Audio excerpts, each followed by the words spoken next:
কোচবিহারের দিনহাটা, সেখানে রক্তাক্ত হলেন বিএলও স্রেফ পছন্দ নয় বলে অস্ত্রের কোপ মারা হয়েছে তাকে। ধারালো অস্ত্রের কোপ দেওয়ার অভিযোগ মানোয়ার হোসেন, তাকে কোপ মারেন এক বাসিন্দা। আক্রান্ত বিএলওর অবস্থা দেখতে পাচ্ছেন আপনারা এই মুহূর্তে, তিনি হাসপাতালে চিকিৎসাধীন। তার মাথায় হাতে একাধিক জায়গায় ক্ষত, ব্যান্ডেজ করা।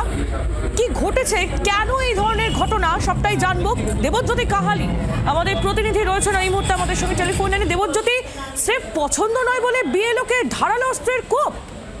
দেখো, এটা এরকম একটা যেরকম অভিযোগ, এবং অপরদিকে এই বিএলও তিনি যেটা জানাচ্ছেন যে বিভিন্ন ওই এলাকার বিভিন্ন মানুষের কাছে কিন্তু হিয়ারিং এর নোটিশ এসেছিল, এবং সেই নোটিশটা কিন্তু তিনি দিতে যাচ্ছিলেন, এবং সেই সময় কিন্তু সেখানে তার উপর রোহিত নামে ওই এলাকার এক বাসিন্দা, তাকে কিন্তু ধারালো অস্ত্রে কোপ মারে, এবং সেটা কিন্তু কোপটা তার মাথায় গিয়ে লাগে। ইতিমধ্যে তিনি দিনহাটা মহকুমা হাসপাতালে চিকিৎসাধীন রয়েছেন, এবং যেটা জানা যাচ্ছে এই বিএলওর কিন্তু আত্মীয় এই রোহিত, তিনি কিন্তু এই ঘটনার সঙ্গে জড়িত। তবে ইতিমধ্যে দিনহাটা, এটা কি কোনো পারিবারিক বিবাদের কারণে ঘটেছে দেবজ্যোতি?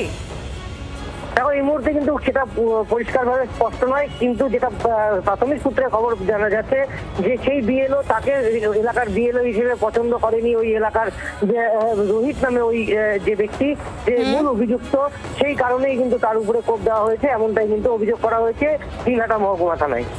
ধন্যবাদ দেবজ্যোতি, তুমি নজর রাখো। দেবজ্যোতি কাহালি আমাদের প্রতিনিধি ছিলেন আমাদের সঙ্গে। আজব এই ঘটনা, পছন্দ নয় বিএলও, তাই তাকে ধারালো অস্ত্রের কোপ। কোচবিহারের দিনহাটায় রক্তাক্ত হলেন বিএলও।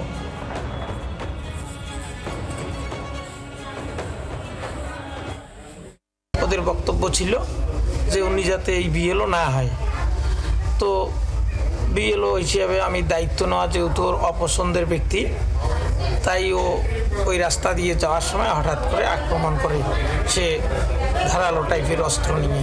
আপনি তাকে চেনেন? হ্যাঁ, চিনি। তাইলে আমি লিখিত রিজিয়ন দিয়ে দিব যদি এর সঠিক কোনো স্টেপ বা না নেয়। বাংলার আওয়াজ, বাঙালির আবেগ, জি 24 ঘন্টা।